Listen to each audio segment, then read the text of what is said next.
Ferdinand Bongbong Marcos Jr.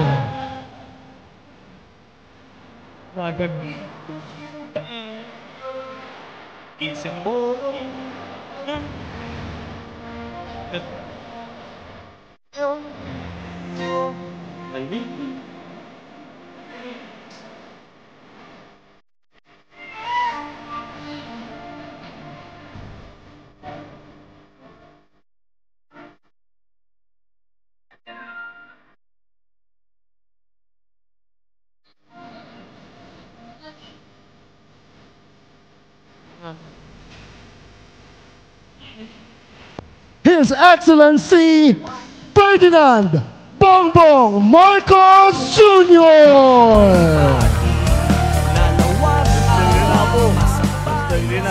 Na imbag nga rabi, lawag, Ilocos Norte. Nandito po tayo para idalhin, nandito po ako para ipakita ang ating suporta para sa Team Marcos dito sa Ilocos Norte, dito sa Lawag. Dahil kagaya po ng mga nabanggit, ng mga nakaraan na speaker, ay talagang meron tayong pagkakataon dito na talagang pagandahin ang probinsya. Kaya nandiyan po ang susunod na gobernador natin, si magiging governor, now vice governor, Cecil Marcos, at ang susunod natin na vice governor, ang ating dating gobernador, Governor Matty Manotoc. Kaya nagtataka nga ako, tinatanong ko sa tinatanong ko sa mga kaibigan namin, bakit pang magpapalit si Matt at saka si Vice Gov Cecil?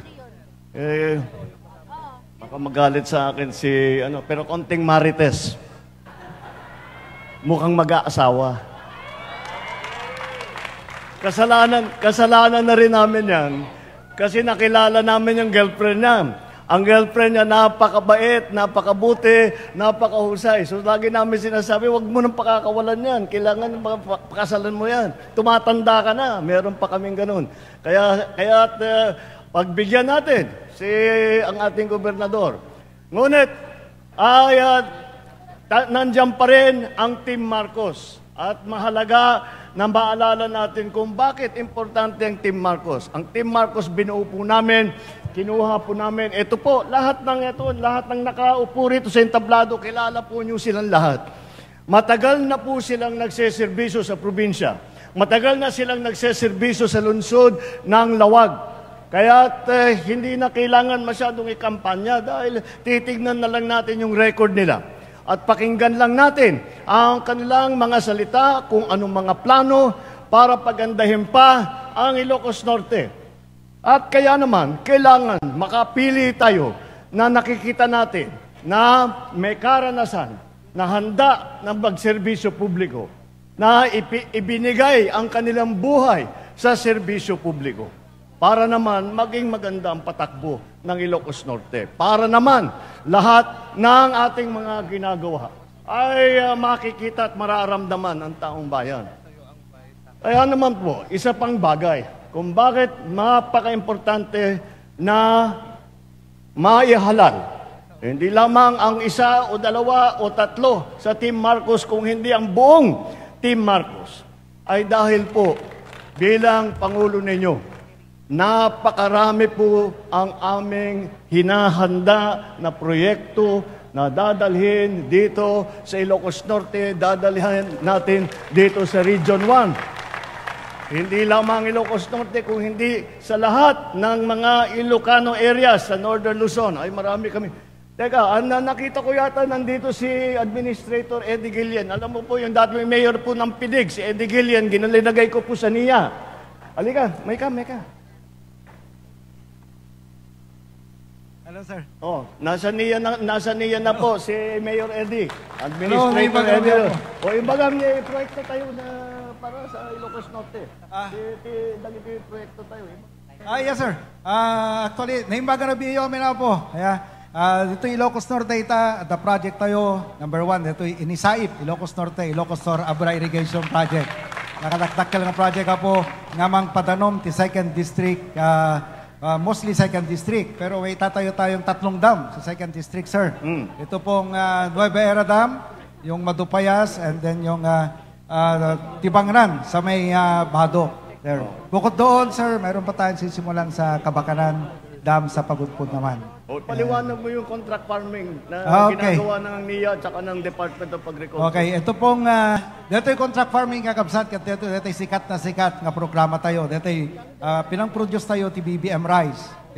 Impakita tayo kada ito yung contract farming, nga mabalin tayo nga tulungan, dito yung apo nga taltalon, nga mayangat tayo ti paragbiagda nga kastay kayat ni Presidente.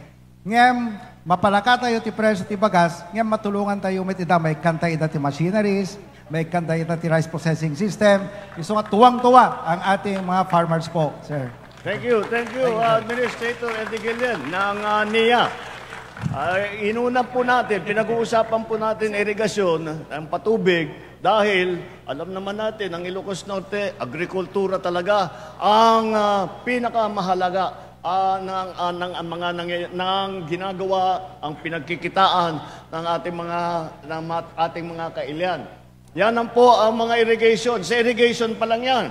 Marami po tayong ibang idadalhin dito. Meron po tayong pagagandahin natin yung sa healthcare system natin, sa ating pagpagamot, yung mga hospital, yung specialty hospital na dati ay hanggang Manila lang, ay magdadala po tayo dito sa atin. At marami pong mga investor na gustong pumasok ngayon sa Pilipinas dahil pinaganda po natin ang investment dito sa Pilipinas. Ay siyempre hanggat maaari ay dadalhin namin lahat yan dito sa Ilocos Norte para magkaroon tayo ng trabaho, para magkaroon tayo ng mas magandang kita, para mas maganda ang lawag, para mas maganda ang Ilocos Norte. Bakit ko binabanggit ang mga national program na dadalhin natin sa Ilocos Norte?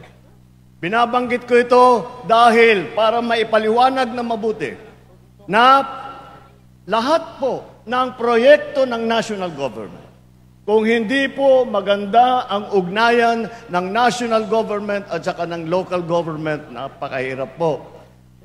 Ang kakayahan lang namin, yung may ibang ahensya namin hanggang region lamang. Yung ibang ahensya namin ng national government, yung iba hanggang probinsya lamang. Kaya't kailangan na kailangan pa rin namin ang tulong ng ating mga local government. Ngayon, presidente ninyo ay isang Ferdinand Marcos. Palagay ko, yung pinakamadaling lumapit kay President Ferdinand Marcos ay lahat po ng miyembro ng Team Marcos. Lahat po ng nakaupo rito, sa palagay ko, dito lang sa Ilocos Norte pwede sabihin, lahat po na nakaupo rito sa entabladong ito, kaya po kumuha ng telepono at tawagan ako. Ganon kalapit ang aming pagsasama, ganon kalapit ang aming pag-uugnay para pagandahin ang Ilocos Norte. Kaya po, dagdag sa pagpili sa pinakamagagaling, sa pinakamahusay, sa pinakamasanay at pinakamagandang performance sa serbisyo publiko, bukod pa rin po ay hindi lamang sila ang magiging kakampi ninyo. Ang magiging kakampi natin ay ang buong national government na pinangungunahan ng inyong Pangulo. Maraming salamat po. Ibotos tayo. Amin na Team Marcos. Diyos na, kadagay amin na po. Once again, ladies and gentlemen, President Ferdinand Bongbong Marcos Jr.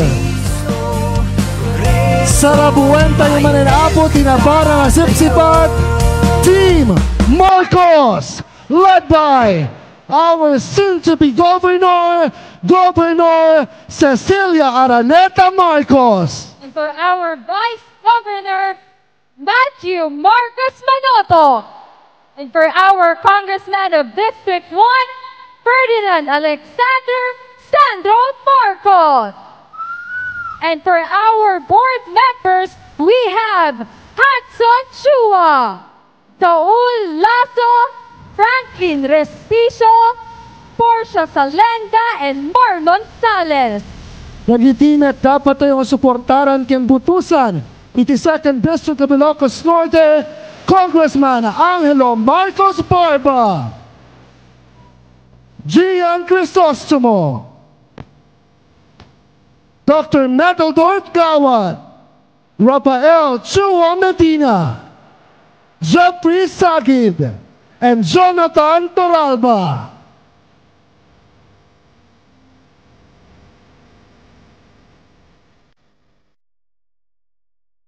Ladies and gentlemen, Team Marcos, 1st and 2nd District of Ilocos Norte.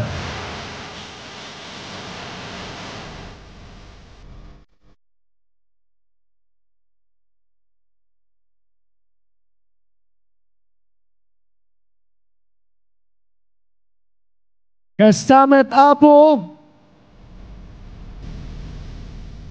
ngayon tayo ipuray, ipisuporta kinayat para sa ating Team Marcos of Lawag, led by Mayor James Brian Alisto Alcid. And for our Vice Mayor, Handy Vertex Lau. Naghidiapo po konsehales. Number 2, Kiko Ang. Number 3, JB Bakiran. Number 6, Justin Chua. Number 9, Bjorn Lau. Number 11, Doc Nav Lazo. Number 13, Donald Nicolas. Number 14, Jericho Kiko Peralta. And number 17, David Respicio Salenda. Gagayang kinakabsat, Team Marcos of Lawag. Marcos Idi, Marcos Kita, Marcos Lata.